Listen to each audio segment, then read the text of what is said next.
Ladies and gentlemen, hello there, and welcome, ladies and gentlemen, once again to another edition of the Mr. Warren Hayes Show. I am none other than Mr. Warren Hayes, and it's Monday, so that means that this is the edition of Monday of the Mr. Warren Hayes Show, where we do the Monday Night Raw recap, and we are going to be talking about the January 28, 2019 edition. And what an edition we had this evening. Lots of stuff happening, lots of ups and downs. You can see the Warren board is a little empty because there's a lot of stuff going through my mind. You know, I usually like to put like maybe a quip, or maybe something that acts as an abstract to a certain event that happened during the course of the evening. But yeah, I'm not sure. There's just so much stuff. So I drew a blank. I drew a complete and utter blank. That's crazy. Of course, if I'm talking about the Warren board right now, it's because you're watching live right here on youtube.com/Mr. Warren Hayes. Perhaps you have no idea what I'm talking about, because I do these live. I record these live, and maybe you're listening to this on your favorite podcast application, because I rip I tear asunder the audio of every recording here, of every live stream, and I put it in podcast form on your favorite podcast application. I'm there. Apple Podcasts, Google Podcasts, Spotify, Stitcher, Podbean. I'm there. So you can also watch that there. So if you're listening right now, not watch, listen, right? So if you're listening, you have no idea what I'm talking about when I'm talking about the Warren board. Now, before we go on, before I start saying hello to everyone who's joining live here in the chat, I'm going to get this out of the way, because last week it was a busy week. Lots of podcasting had to be done. It was a big week of WWE programming. And I wore my Becky shirt, my Becky t-shirt that I'm wearing right now. I wore it quite a bit, to the extent that some people wonder if I do the laundry. Now, I wasn't planning on wearing my Becky Lynch t-shirt tonight, people. I actually had something else, and I have it. Look, I have it right here. This is the t-shirt I was wearing. It's my White Lung t-shirt. White Lung rock band. I don't know if you've heard of them. Their album Paradise is actually quite good. That was what I was wearing. And as I was sitting down, I was like, man, I cannot not wear my Becky Lynch t-shirt tonight. I have to. So I just took it off, ran to get the Becky Lynch t-shirt, and came back. It's been cleaned. It's washed. It smells fresh. It probably smells as fresh as Becky smelled tonight. Probably. That'd be my guess. So you can all tone it down. Don't get too excited. I have other clothes. But that being said, I want to say hello to everyone who's in the chat here this evening. We have Mr. Fretz who's here, Kevin, Jason, who were here very early on, John, of course, Anthony from Smart to Death, Kristen Ashley, editor-in-chief of Diva Dirt, is here as well. We got Hawkeye, who just popped in, Bert, and Jam, Joe Anthony, who, lucky him, does not have to eat any shorts live on my stream since Finn lost this weekend. So there we go. I'm glad everyone is here, and and if you feel like it, you can give this video a thumbs up. Google likes that kind of stuff, and you can tweet out the link, send it in your Facebooks or whatever kinds of social media that you use. You can do that. Tomorrow is Tuesday, so as you know, SmackDown Live Recap will be happening right here on MrWarrenHayes.com. Not MrWarrenHayes.com. Why do I think I own YouTube? This is not the first time I mess up. For some reason, I have this impression that I own YouTube. Thank God I don't. That'd be annoying, man. YouTube.com/MrWarrenHayes. Right here, we're going to be talking about SmackDown Live. That's tomorrow evening, Tuesday. Then on Wednesday, FightfulSelect.com, the premium service of Fightful.com, combat sports news website. the premium service over at FightfulSelect.com. I'll be doing my 205 Live NXT UK. That was a mouthful. Recap. I'll be doing that, of course, live. I do it for FightfulSelect.com members. If you want to become a FightfulSelect.com member, go right ahead. Go check it out. It starts at $5 a month. You get a whole bunch of extra members-only podcasts. I do some. Sean Ross Sapp, managing editor, does some. Steven Jensen does. He actually, Steven does the Weekender, where he covers non-WWE programming. So that's refreshing and fun and exciting and cool. So go check that out. That'll be on Wednesday. And man, I've been doing at least minimum one podcast since Monday last week every day. So it feels kind of weird to be like, okay, well on Wednesday, after Wednesday, that's pretty much it. I got nothing necessarily left on the docket. However, since we are talking about Fightful.com and Fightful Select, if you do head over to Fightful.com, my girl Kristen Ashley, my girl Kristen Ashley, she invited me once again, along with Laura Morrow from Daily DDT. She also writes some articles for Diva Dirt. She invited us both to join her on her panel for the Division podcast, Fightful's women's wrestling news and current events podcast. It was a lot of fun. We talked about Eva Marie. We talked about the upcoming, or the rumored, well, no, it's not rumored, it is upcoming search for the next WWE female superstar. Woo! Yeah, it was a good show. It was a lot of fun. So yeah. That was go check that out. It was a good show. It's a good show. It's always fun. That's something you absolutely need to do, because as wrestling fans, man, we can't get enough of wrestling. We love us the wrestling. We really do. And if you really like all that kind of wrestling, well, you know what you have to do. You have to head on over to Powerslam.tv. Powerslam.tv is a streaming service that has over 4,000 hours of wrestling programming, and from extraordinary independent wrestling organizations, promotions like Defy Wrestling out in Seattle, who got a little bit of buzz with that AEW rub, right? Bar Wrestling. You also have Smash Wrestling up here in Canada. You have some old Rev Pro stuff. You go check that out. There's a ton of stuff. There's really a ton of stuff that is sure to tickle your fancy. And if you feel like checking it out, you head on over to powerslam.tv. You sign up and you use the promo code Warren Hayes. Not Mr. Warren Hayes. Just one word, just not two words, just one word. You put that in, you get wham bam 30 days free, so you can check out all the good stuff that is in there. So check that out, powerslam.tv. Promo code Warren Hayes.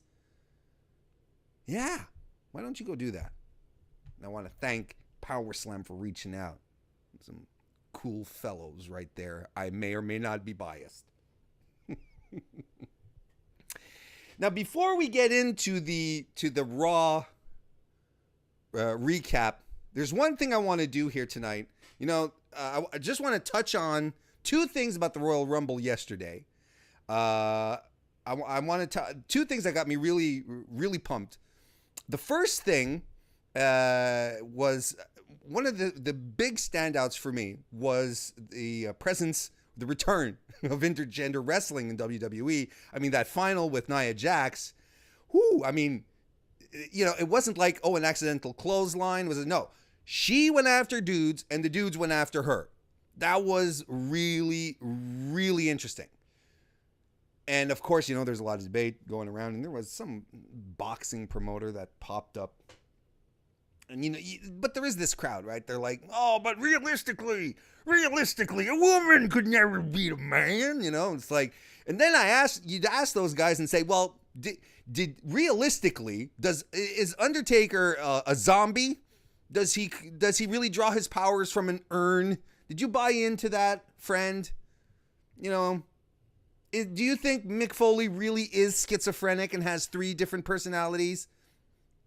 But, the boxing promoter, he talked about he said, that WWE is promoting domestic violence, and that is the coldest take ever. And I tweeted this out earlier today, but I want to put this out there on video for posterity so that everyone knows where I stand on this, because I feel it's important to be clear.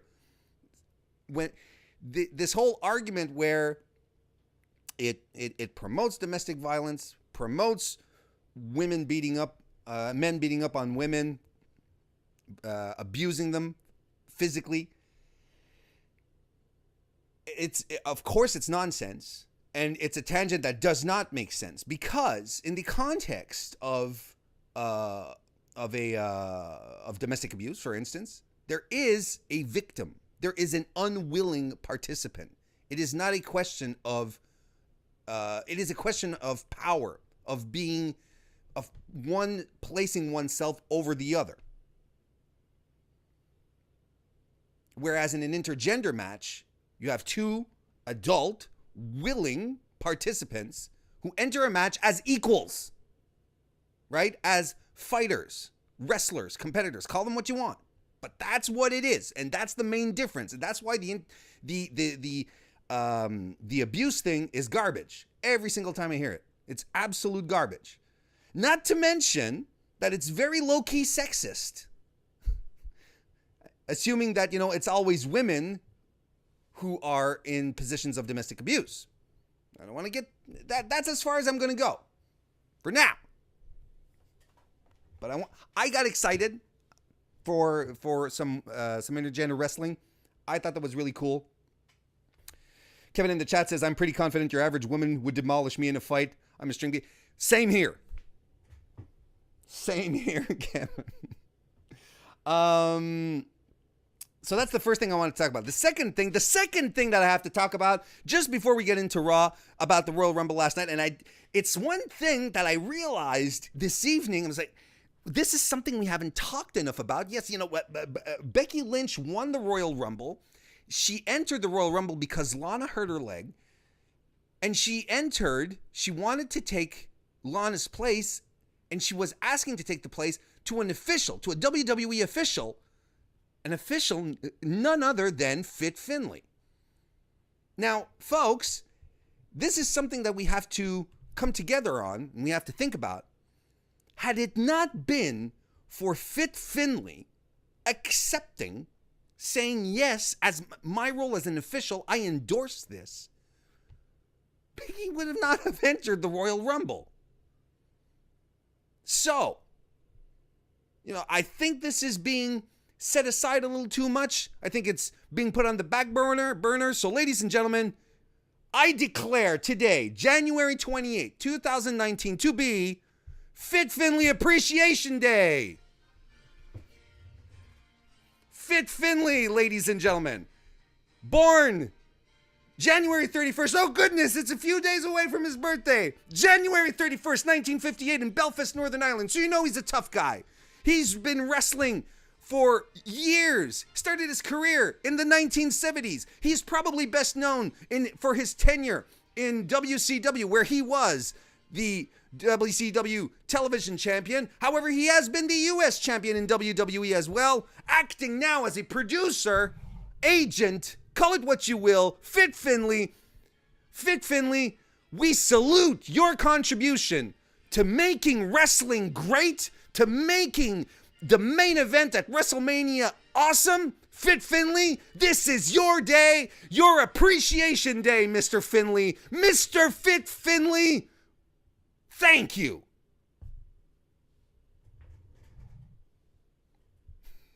All right, let's get rid of all this shit. All right.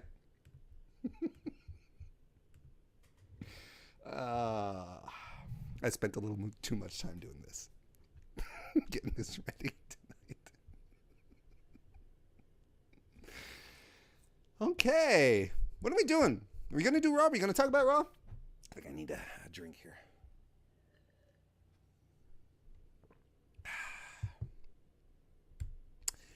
Let's, wait a second. We see, here I am. I'm not talking about Raw. No. What am I doing? I'm completely off.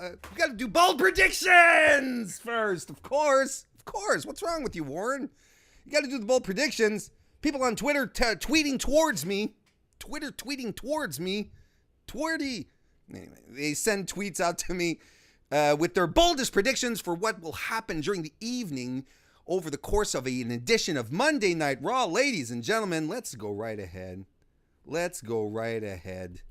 First and foremost, we're going to start with Red Rebel of Death, who says Seth Rollins challenges Hiroshi Tanahashi for the IWGP Championship. Well, holy crackin' smackin'. That I don't think that works that way, but that would be pretty bold. Like, you know, if the Royal Rumble really gave you a title shot at any title shot, that'd be crazy. Next, Colton says Nia Jax versus Dolph Ziggler, loser leaves Raw match. I think Colton here may be expressing some dissatisfaction that they might feel towards these two wrestlers here. Perhaps wanting to... and you got to appreciate, by the way, Dolph Ziggler, who in the days leading up to the Royal Rumble was telling people, yeah, you know, my contract, so I'm on hiatus right now. And then, boom, he shows up at the Royal Rumble. I appreciate someone who still takes pleasure in the good old-fashioned art of the work. I like it. Next, we have Kristen Ashley, who comes in and says Breezango interrupts a women's tag team match qualifier and wins.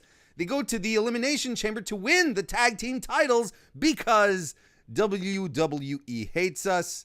That is a very, very bold prediction. Not the fact that WWE hates us. I think that's spot on. Well, maybe not hates us. Maybe takes us for granted. That could be. But yeah. Thank you for that very bold prediction, Ms. Ashley. Next, we have Mike Baker. Not to be undone by Nia. Becky shocks the world and challenges Brock at WrestleMania, which in turn causes Seth to challenge Ronda.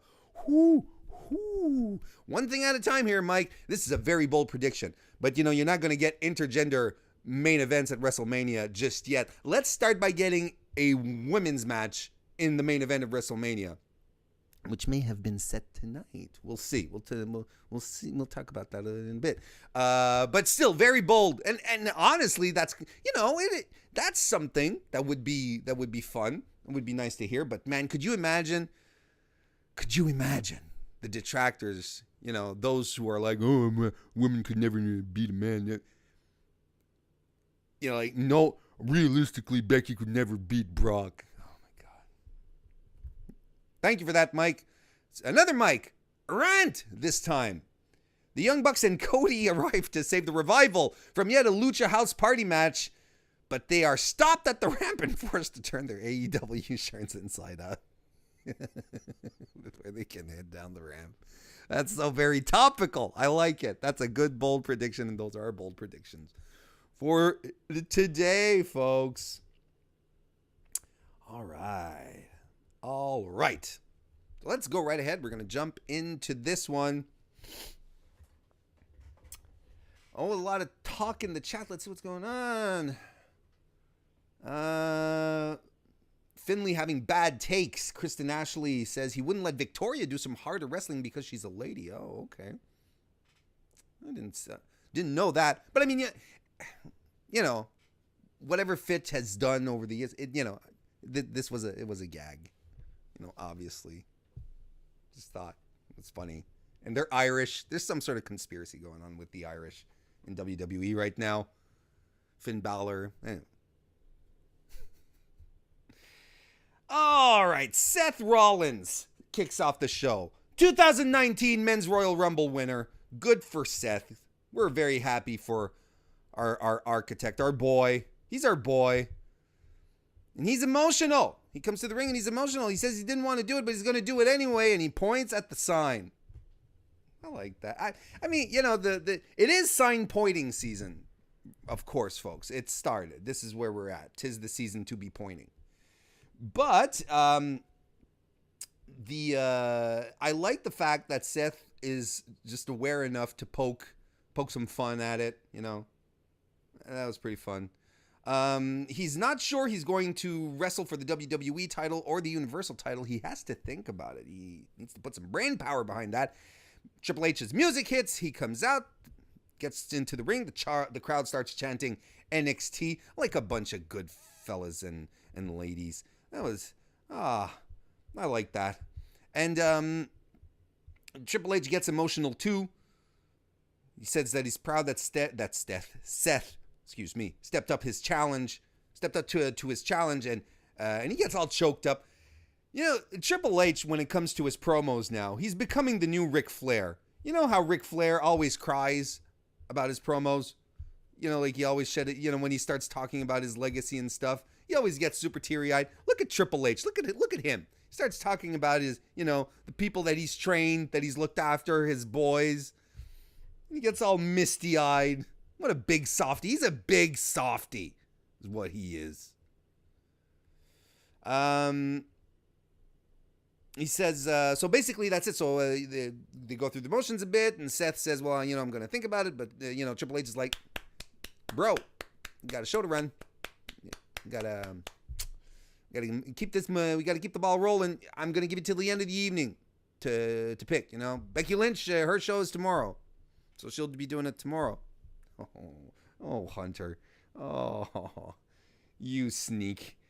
So basically, after this, Ambrose's music hits. He comes in. He says, oh, well, you guys got a nice father-son shtick going on here. It makes me sick. Calls Seth a kiss ass. He says, you know, when we were driving around in banged-up cars, making $500 a night, a week, you know, you and me, Seth, you know, the guys like Triple H, they didn't believe in us. You know, they didn't even want us here.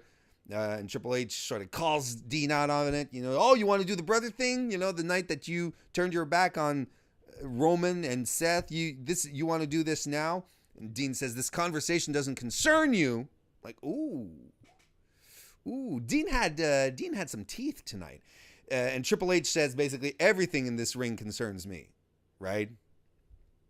So basically, you know, Dean requests from Triple H a match. He says, basically, Seth can't defeat me. I want a match right here, right now. Triple H says, you know, he brushes it off.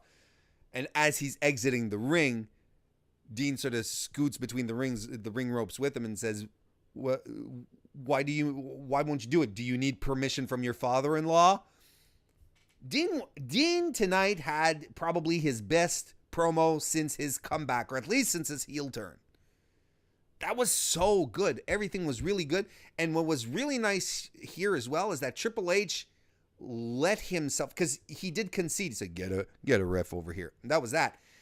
You know, Triple H didn't try to put himself over, didn't try to upstage Dean. It was like, okay, Dean, this is what you want. You're pissing me off, but all right, we'll do that. I'll get a ref.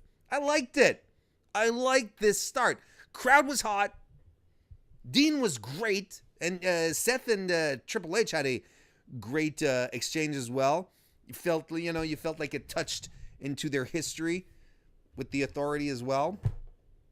And their subsequent feuds as well. No, I like this. It opened up really well. So that led us into Seth versus Dean. First match of the evening. Seth is in control very, very, very early on. And chat, let me know what you thought about all of this. Seth is in control very early on. The brawl to the outside. Seth hits a springboard flying clothesline off the barricade onto Dean. We get back into the ring, and Dean gets in control, some ground and pound, but then he eats a super kick. Dean avoids a first attempt at the stomp.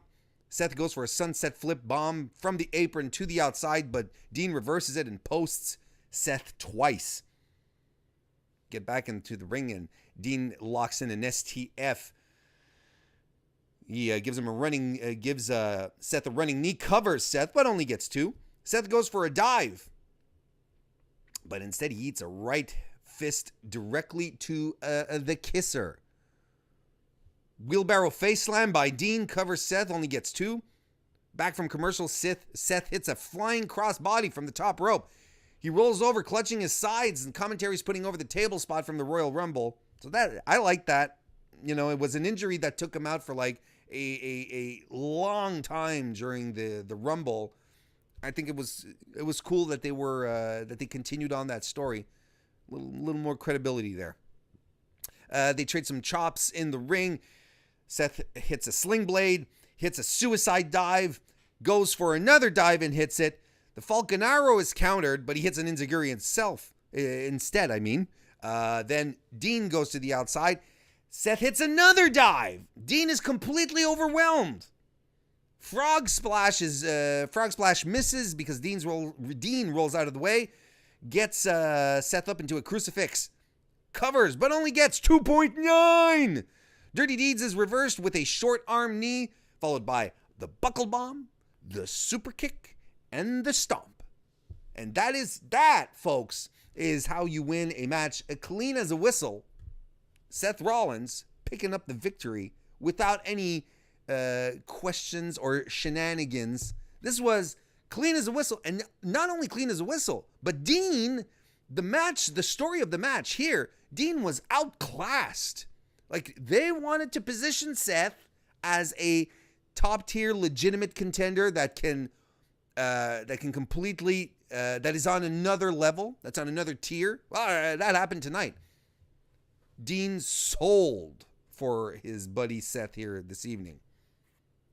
There you go.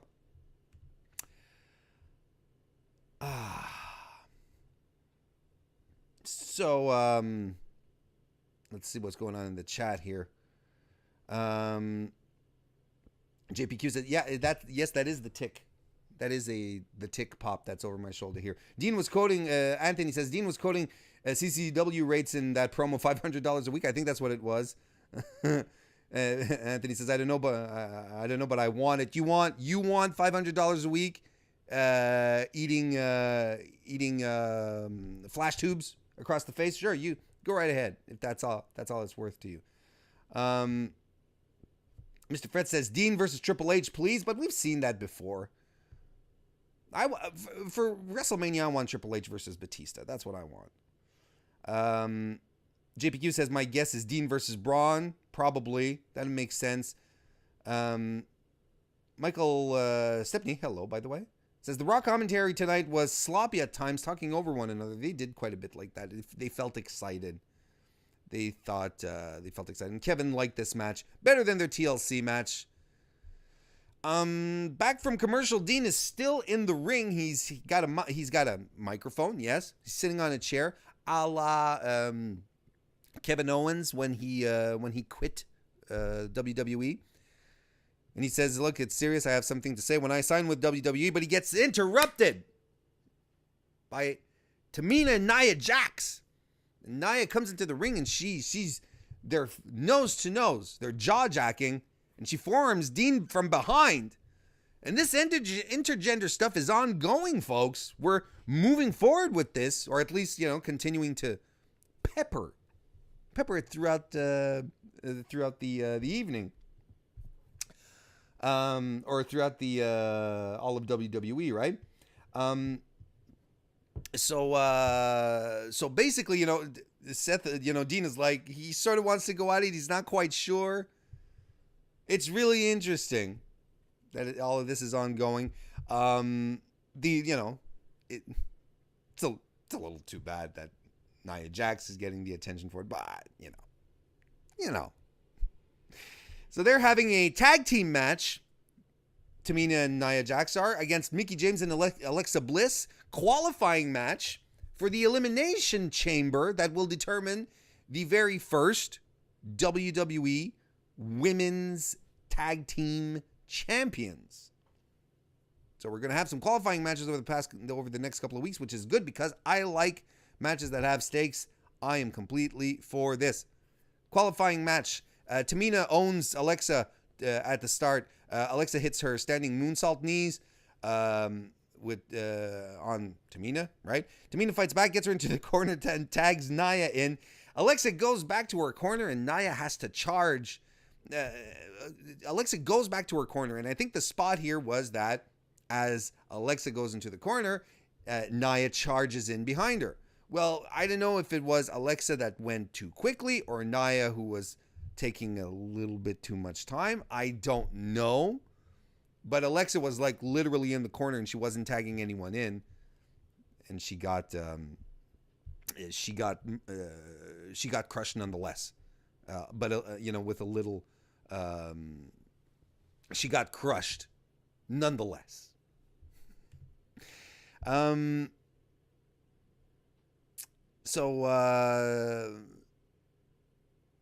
Alexa goes for the moonsault knees. I lost my place in my notes. Alexa goes for her the moonsault knees again on Tamina, but misses. Tamina gets a kick in, covers Alexa, but only gets 2. Alexa does a sunset flip off the corner, covers Tamina, but again only gets 2. And she does that again a little later on in the match, the exact same spot. There's also a spot where Nia Jax just sits on Alexa's face. Like she hip attacks her. And then just sits on her face.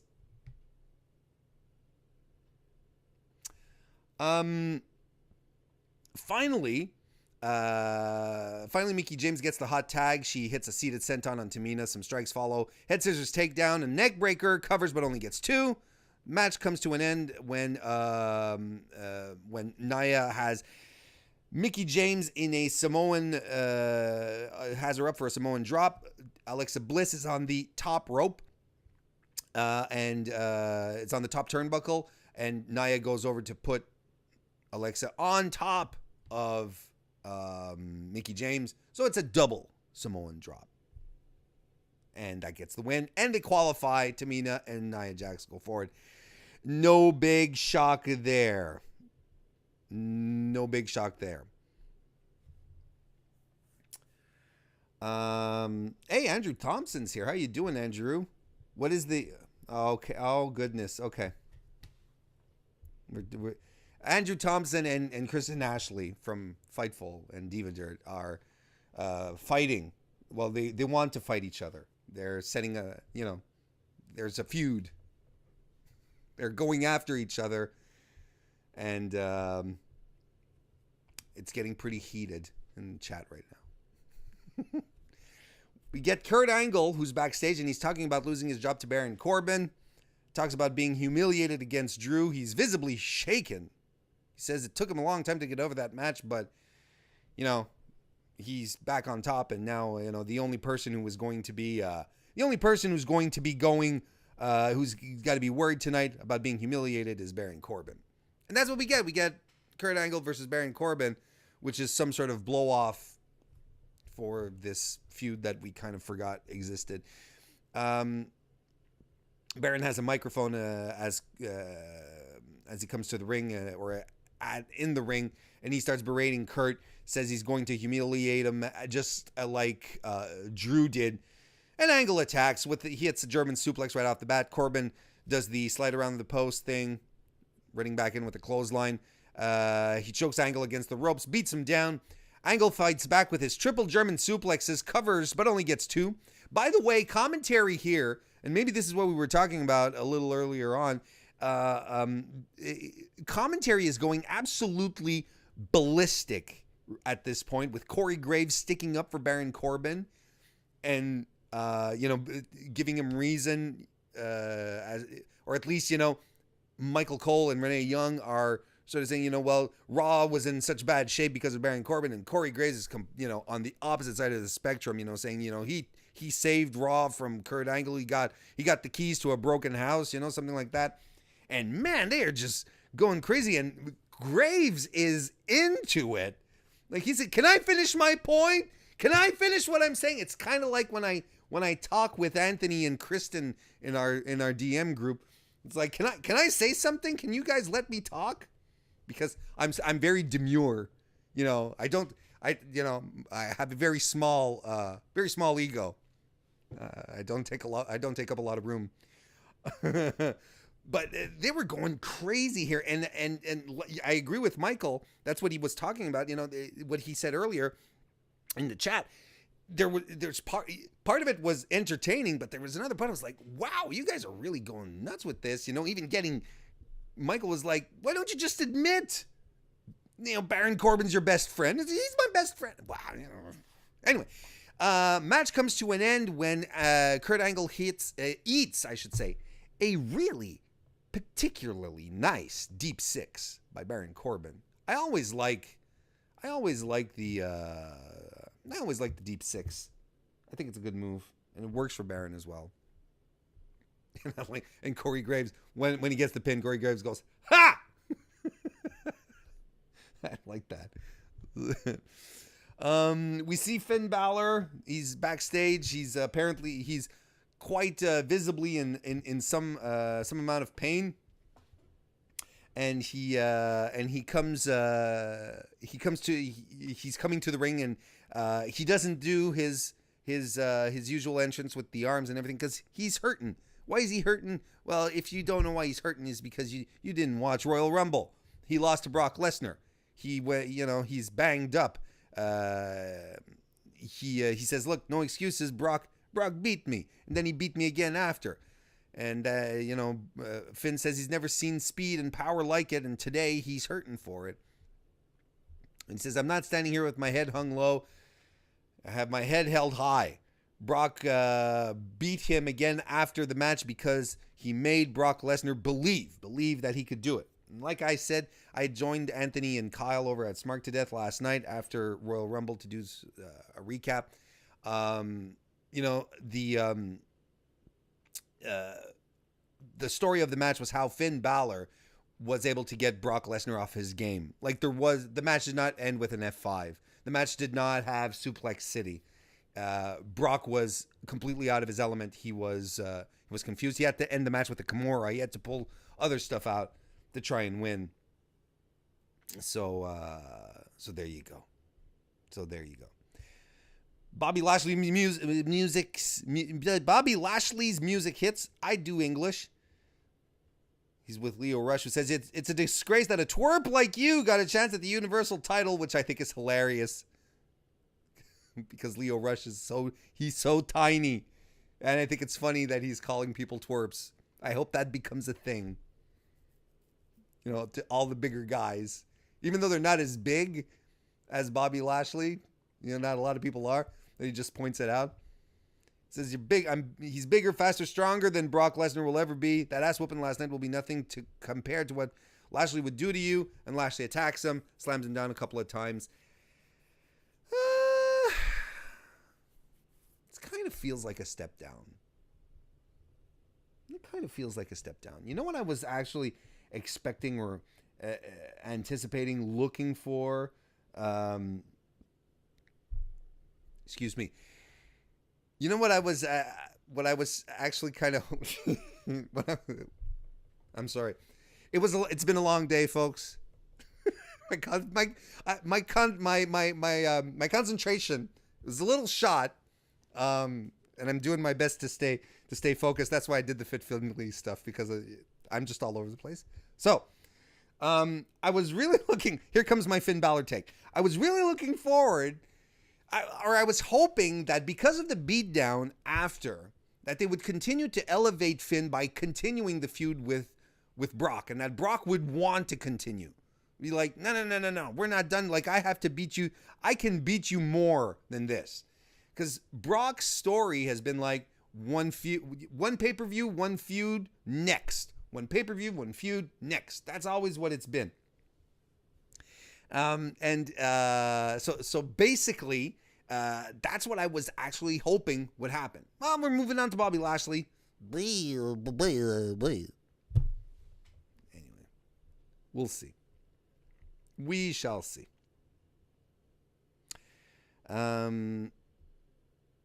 Jason Campbell says, I don't get why they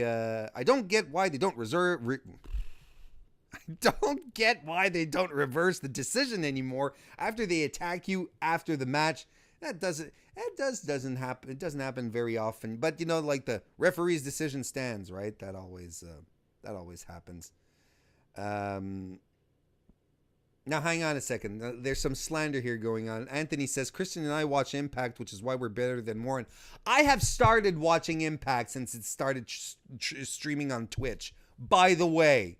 Because how the hell do I get the Pop Network, or even worse, what's it called? The Pursuit Network here in Canada. You get your D-level tier American stations. You can keep them. Thank you very much. As far as D-level networks go here, we have the CBC.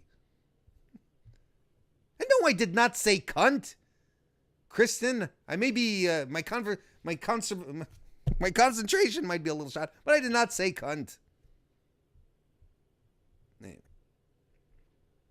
Thank you for being here. The revival defeated Zack Ryder and Curt Hawkins, who are back as a team officially. It was a quick match. Nice to see Ryder and Hawkins back in. The minute that they started, when I say they, I mean commentary, when they started talking about how a loss here would break Hawkins' streak, his losing streak, I was like, not going over. So I wonder what the story then is going to be here. I don't know what the story is going to be. I really don't.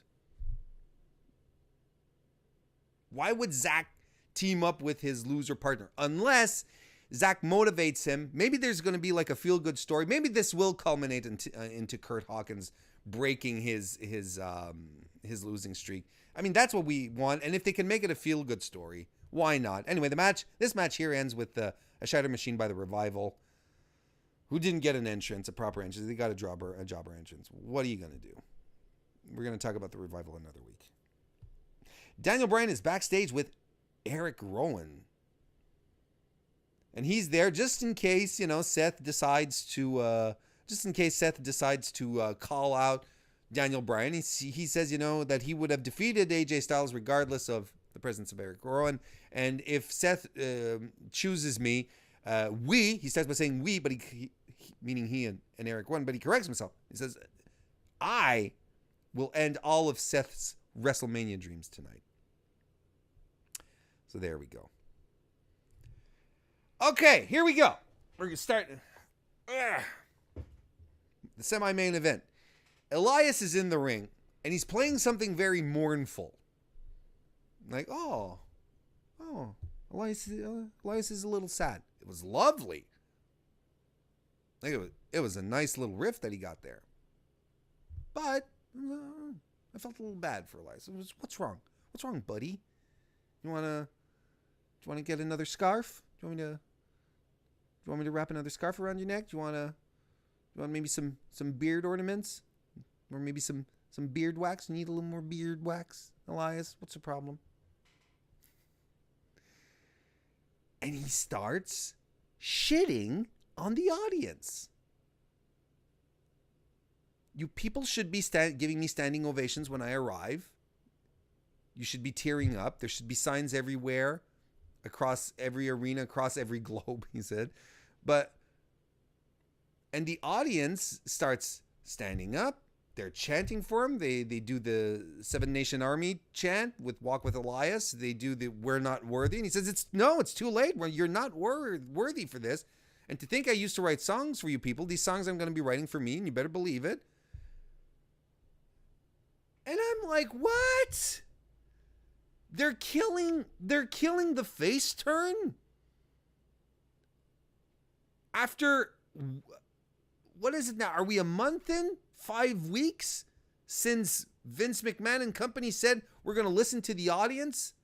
The audience wants to cheer for Elias. You saw it tonight. They're refusing to do it. They didn't cheer against him. Or they didn't jeer, I should say. They didn't boo. It was like, no, they were like, okay, we're sorry. Look, we're standing up. We're giving you the ovation. We're not worthy. This is so tone deaf. And the problem here, all right, and then the shenanigans ensue, because then Jeff Jarrett comes out with a guitar and he starts talking about slap nuts. He says, and then goddamn Road Dogg comes out and does his DX shtick. The Attitude Era is back, folks. Jeff Jarrett, Road Dogg are there doing their edgy stuff. And then Elias beats them up with the guitar? And he's supposed to be the heel? I was fine. I don't want to see these guys come out and do their old stuff, especially not Jeff Jarrett. No disrespect to his contributions to the business, but go around singing My Baby Tonight. It's not even the song isn't even all that entrenched in the psyche of the common or regular, even some hardcore fans. It's not like, oh yeah, that song. It's not like Real American or even Mean Gene doing Tutti Frutti. That's something we remember more than anyway. My point here is that they decided to pull back on the babyface turn before giving him a babyface push, a real babyface push. He has lost to Baron Corbin twice in succession. How is that supposed to keep him over? How is that supposed to make him go? I was saying, you guys know, been listening. He still had a little trouble with his offense in the ring, trying to become explosive, because I think the offense that he was used to was more methodical and slow, more ground-based. You have to be more explosive when you're a babyface, and he was getting there. We didn't even have time to properly savor the face turn, and it worked, and people were still good for it. They better have something planned, because I don't understand why they're pulling it away from us so soon. And especially without really putting any legitimate effort into it. Because every feud he's been in as a babyface, he's lost. And I still think he was bulletproof and people would still cheer for him and be happy to see him. All I can only hope from this point on is that the WWE audience does something a la Becky Lynch and just refuse to boo him. I don't know. But it's weird. It is weird. Way, way, way, way weird. I don't understand what they're trying to do. Let's see here. Andrew Thompson says Jeff Jarrett versus Elias in that guitar on a pole match at Mania 35 is going to be hell. Oh. See, that's the thing, Andrew, is when you pronounce stuff, when you put it into the universe, sometimes the universe listens back. Let's see here. Mizzy's in the chat. Nice to see you. Bobariski says, no EC3, and you're right. You know, that's right. There was no EC3 tonight. There was no EC3 in the Rumble, which I kind of thought would have been a good moment to put him in.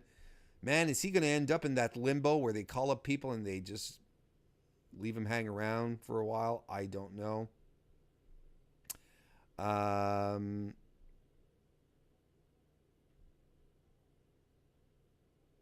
you go.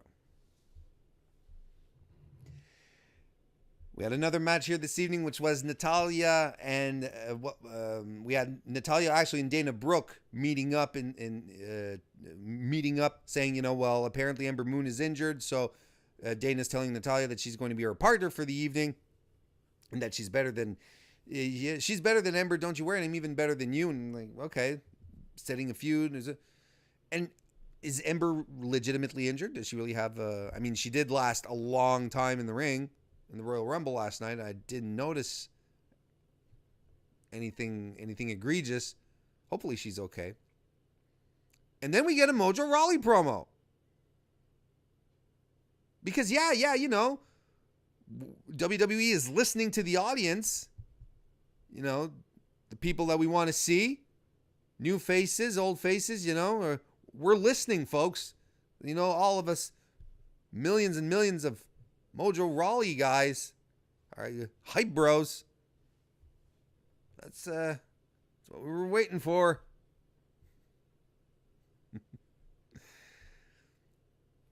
So we actually get the match of Dana Brooke and Natalya versus the Riot Squad, or at least made up of Liv Morgan and Sarah Logan. Quick little match here. Sean Ross Sapp over at Fightful was reporting that the scripts were handed out very, very late today, and they were having timing issues throughout the entire evening. And unfortunately, this match got shortened in time, and it showed. I think that it could have used a little more time. Match basically ends with a distraction that allows Morgan to roll up Natalya, but Natalya then reverses that roll up into a sharpshooter. Ruby Riot causes another distraction, which then has Dana Brooke being shoved accidentally into Natalya while she has the sharpshooter on, which allows Liv Morgan to get the pin. Liv and Sarah move forward. I wonder if they're going to establish that the Riot Squad can do Freebird rules. I think that's a privilege that they should enjoy. All right, I'm taking a nice sip because this is my main event as far as my commentary goes here this evening.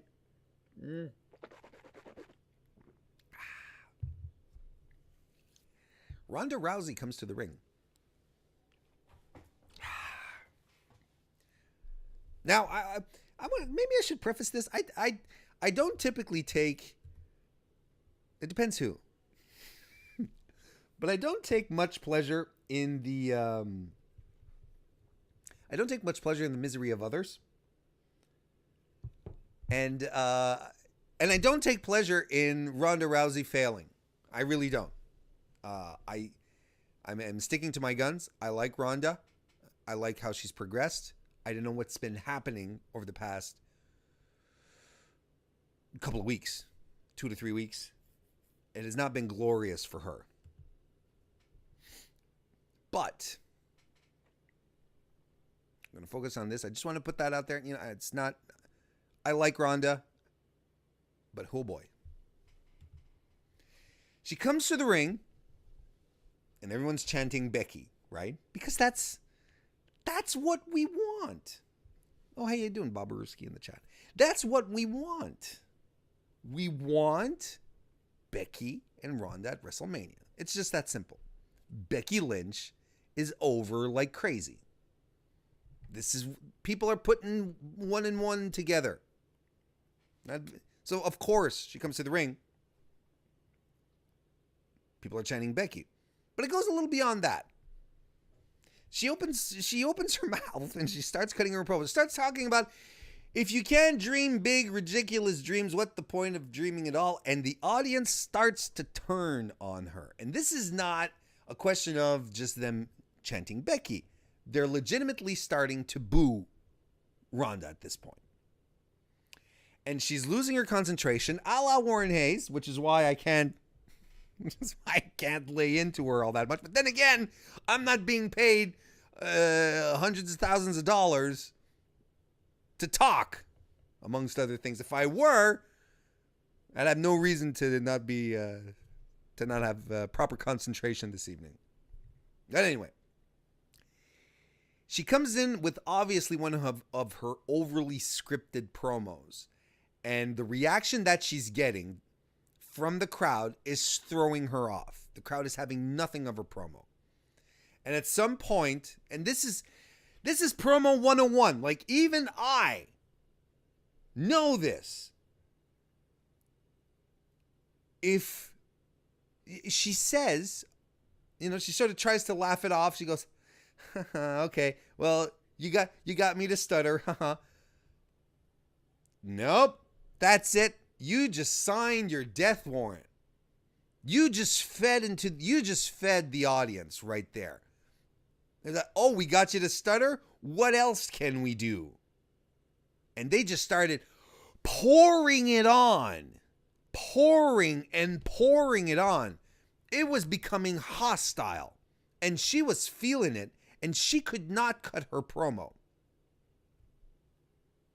Standing there with the mic.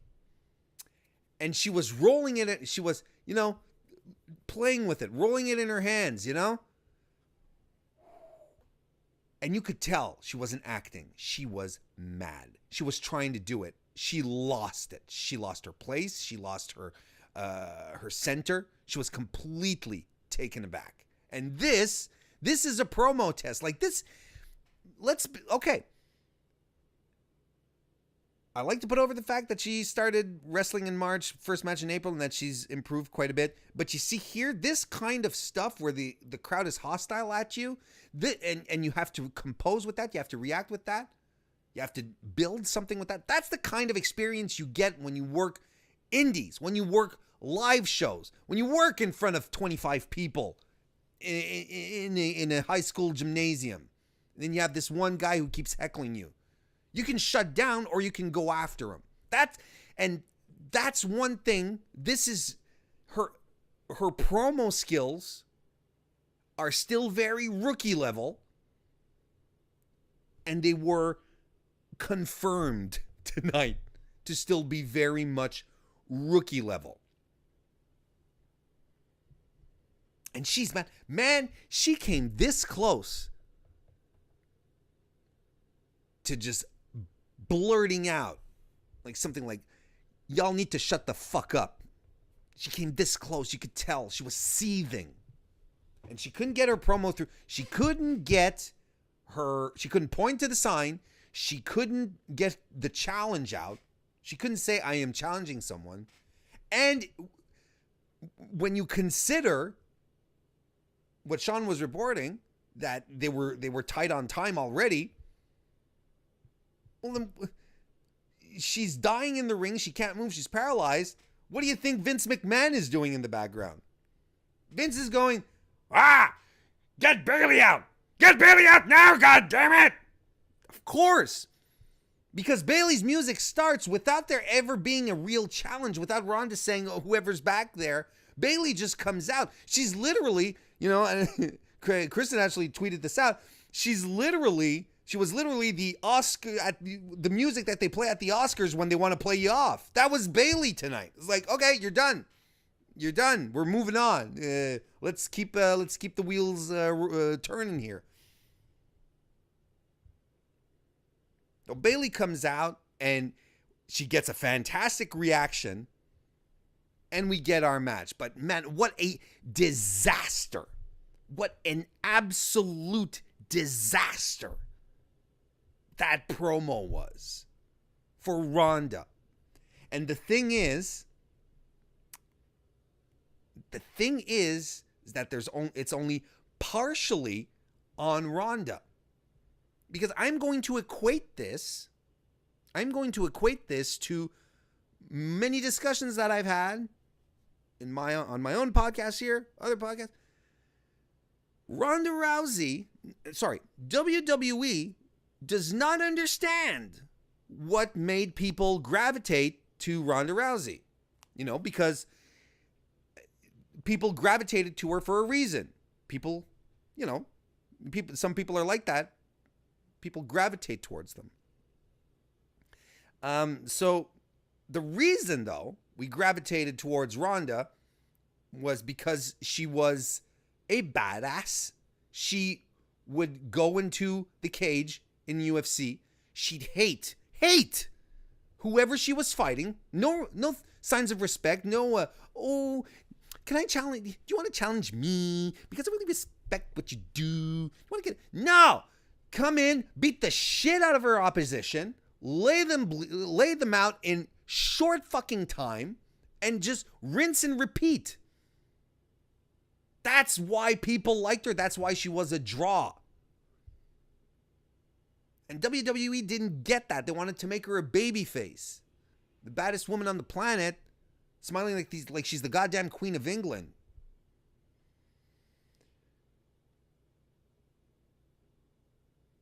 So my issue here is only so much on Ronda, because if WWE would just let Ronda be badass Ronda, we wouldn't be having these discussions, I'm convinced. They had Ronda be closer to what Shayna Baszler is in NXT, we'd be fine.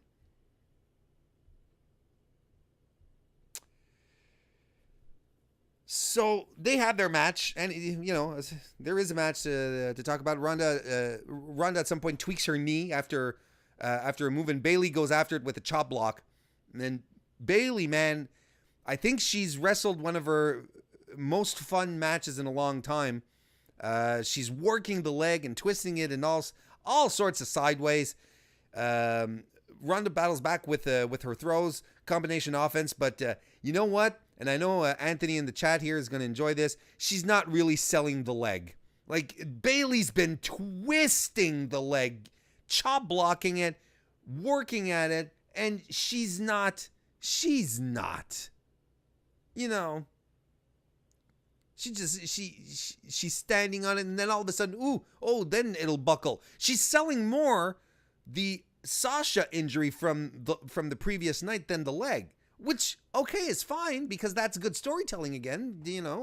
Seth did the same thing with his own injury earlier on.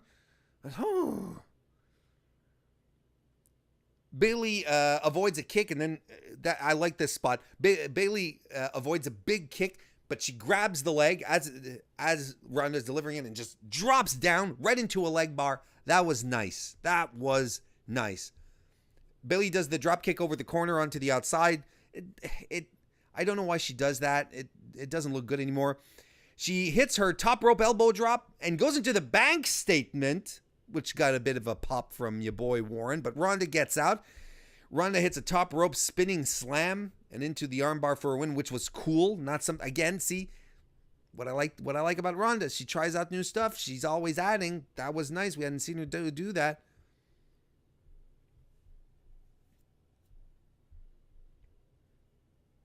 And then she and Becky have Bayley have a show of respect. They shake their hands. And for the love of God, I do not understand why Bayley just didn't pull one of these. Give her flash of the 4 horsewomen sign. I don't know why.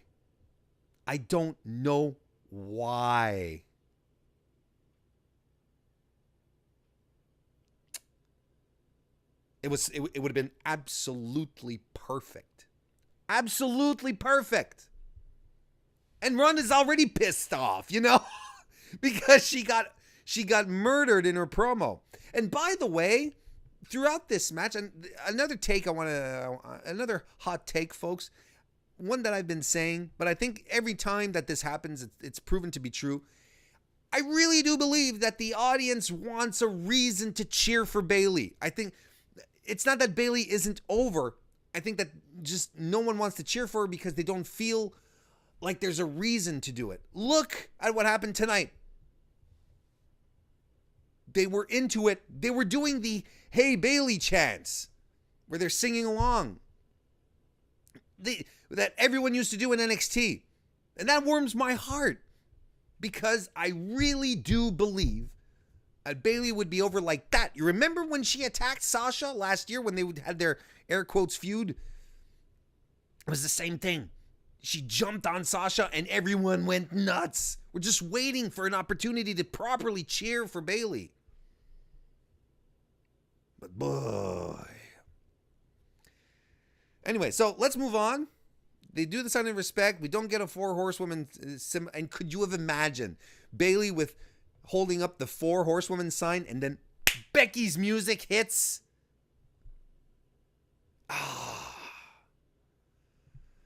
But Becky does come out. And man, the reaction she gets. But of course, we were waiting for this. It was to be expected. She comes in and she says, "The man is back on Raw. I told you I'd find a way to get back to you again, Ronnie. The last time I came on your show, I dropped you right there." And Becky she's enjoying every second of this. I don't know how petty she is, but I can be petty. I can be petty. And I feel like if I'm backstage and I'm about to come out and my opposition is dying, and she's dying in the middle of the ring, the audience is turned against her, it's hostile against her. If I'm coming out, I'm like, yeah, I'm taking this. This is mine. You're you're in a hole, and I'm just gonna really enjoy this because wow. Becky throughout all of this was the man, essentially. It was the embodiment of her character here. And she says, unlike Seth, I don't need time to think. I choose you. Suddenly thought she was going to pull out a Pokeball. And then she says, at WrestleMania, I'm going to break your mystique. I'm going to take your title, and I am going to kick your ass in front of the whole world. And the audience starts chanting, kick her ass, kick her ass.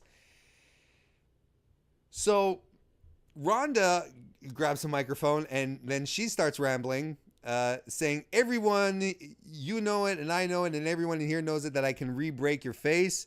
Everyone in here, you know it, I know it, and everyone in here knows it, that I can kill you with my bare hands without breaking a sweat. And man, the crowd has completely turned. Now it's hostile. Now they're mad. Now they don't want to hear anything. She says, I've been a household name for over a decade. Where have you been doing the pre-show last year while I was debuting and stealing the show? And I'm like, nah, man, nah. Apples and oranges, and be very, very careful. This is not, you shouldn't be going down this path. That's not good.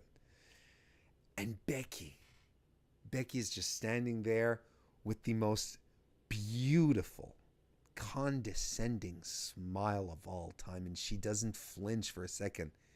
Ronda comes in a little closer to her. She just ekes her neck back a little bit. Her body language was outstanding. Becky just smiles. So 2 things that we have to glean from here. WWE, are you listening to your audience? Do you have your finger on the pulse? Do you really get what's going on? If you do, turn Ronda Rousey heel. It's not that complicated. If you are hoping for a babyface versus babyface match, it's not going to happen. Becky Lynch is over. She is the most over act in your entire company. She's the babyface. Let Ronda be an asshole. Let Ronda sneak up from behind and try to break her face, whatever. But no more of these promos where she comes, I once liked to dream. No. But we'll see. So that's the first. Second thing, that's your main event at WrestleMania. That is your main event at WrestleMania. I've been saying it, but it's even more true tonight. Look how electric it was in the ring, and look how people are ready for it. And look where they've sided on. They've sided with Becky because they want to see her kick Ronda's ass. Put that at top. You close off the pay-per-view with that. WrestleMania, Rousey versus Lynch. That's your main event.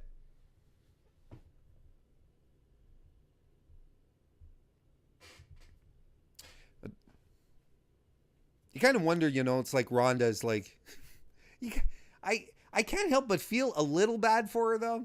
Like she comes to the ring and she does her thing, and it's like,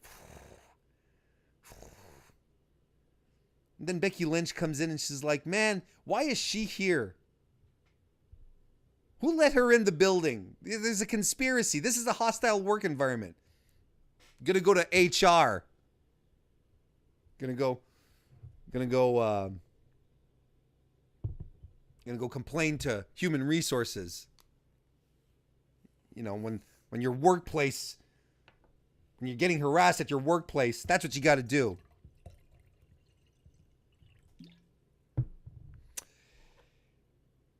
Braun Strowman, before his match with Drew McIntyre, shows some respect to Seth for winning the Royal Rumble. He says, go out there and make the right choice. Well, we'll see what kind of right choice he made in a second.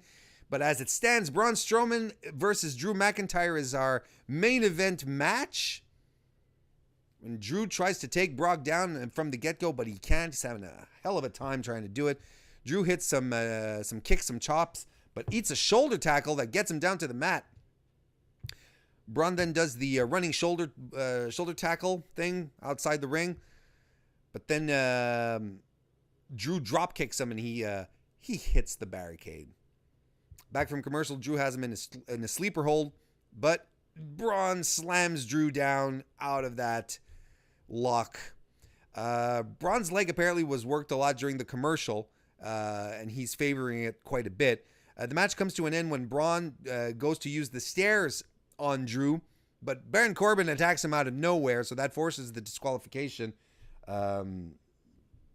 Disqualification on Baron, not on Baron Corbin, on Drew, on Braun, on Drew. Who wins? It's Drew that wins. That's as if I don't understand how wrestling works anymore. Braun fights back, though. They're trying to redo the injury angle, but it's not working. Braun fights back and tosses Corbin into the stairs. The crowd chants, "Get these hands!" And he does the running shoulder tackle on Drew, takes him down, takes Corbin down as well, but Braun gets Claymored to end this one. It was what it was. I guess they're going forward with, I don't know anymore. Are they still going to try and deliver Braun versus Baron? Because that's not something I want to see. Drew versus Braun feels like it's done. Feels like it's this was the match. I don't see where this would go. We'll see. We'll see what happens. Main event segment. Well, let's see what's going on in chat. It seems to me I haven't checked. I haven't checked yet. Let's see. Daniel Price was in the chat. How you doing? He agrees with me, so of course I'm going to talk about it. Warren says, exactly, Warren, Shayna, Duke, and Shafir are heels. Rousey has to be the heel when that feud happens. Oh, for sure. There's absolutely no way that the WWE horsewomen can be heels if they ever pulled the trigger on that feud. Anthony says, Becky is more over than anyone has been since Daniel Bryan. Maybe more than Daniel Bryan. I don't know more, but she's definitely over. Kristen agrees. The Yes Movement versus the Man. The Man is probably more over, says JPQ. Okay, maybe I'm out of it. But she's crazy over right now. And Bob Aruski says, why are we reuniting the Dogs of War? Why? I don't know. I do not know. I wish I knew why they do all that stuff. All right, so finally we have Brock Lesnar, who comes out just as Seth is being introduced. The ring announcer is calling Seth out. The 2019 Men's Royal Rumble, and then Brock's music hits, so he comes out. So what happens? What happens in Gorilla? Like Seth is in gorilla position and he's waiting, he's like, commentator's like, and now, please welcome 2019. And Seth is like, he's getting psyched. And then all of a sudden the music hits and what is like Brock and Paul Heyman just like run right back, pop right past him. And Seth is like, what? It's my cue. What happens in Gorilla? Paul Heyman has the mic and it says, it's really easy to make choices when you only have one option, and that is to challenge Daniel Bryan, Seth. And it's for your own good because Brock is dangerous, blah, blah, blah, blah, blah, blah, blah. Burn it down. Seth comes in. He hits the ring and he attacks Brock. Seth is going for the injured midsection. Commentary said that it is, Brock had his midsection injured last night at Royal Rumble, but no. I know what they're talking about. His injured midsection was the moment where Finn was driving him into the corner of the commentary table. But it wasn't his midsection that was being attacked. It was his penis. He was getting the corners into his penis.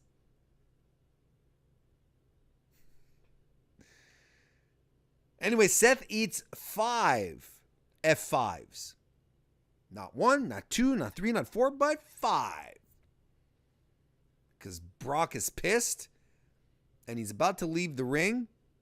And for some reason, this move where you just take one F5 knocks out Samoa Joe, knocks out Roman Reigns, knocks out Braun Strowman, just like one like that. Maybe not Roman Reigns, right? Roman, you need a couple. But it knocks everyone out. AJ Styles, Daniel Bryan. One F5. This dude takes 5 of them, and he leans himself up against the ropes. He's like, "Is that all you got?" And I mean, I get it. This was fantastic. It was fantastic. You know, Seth being there, it's like, "That all you got?" And of course, he runs in and he being Brock runs in and gives him another F5. But that was the fact that Seth was the fact. Clarify, regaining my thoughts.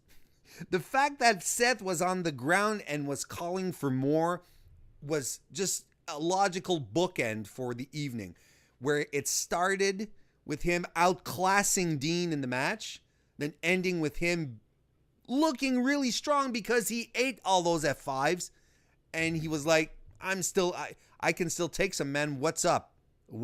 Bring it. So that's good. But you know, it's weird when it comes to like actually the F5s, you know, where in any other circumstance, one F5 kills a guy. In this case, here, five F5s later, and Seth is still around. But you know, I get it. You want the challenger to be super strong. I get it. So it makes sense in that regard. So that's Raw, folks. This is good and bad. Wouldn't say it was a very interesting show. There's some good stuff. There's a lot of the promo stuff that was really good. But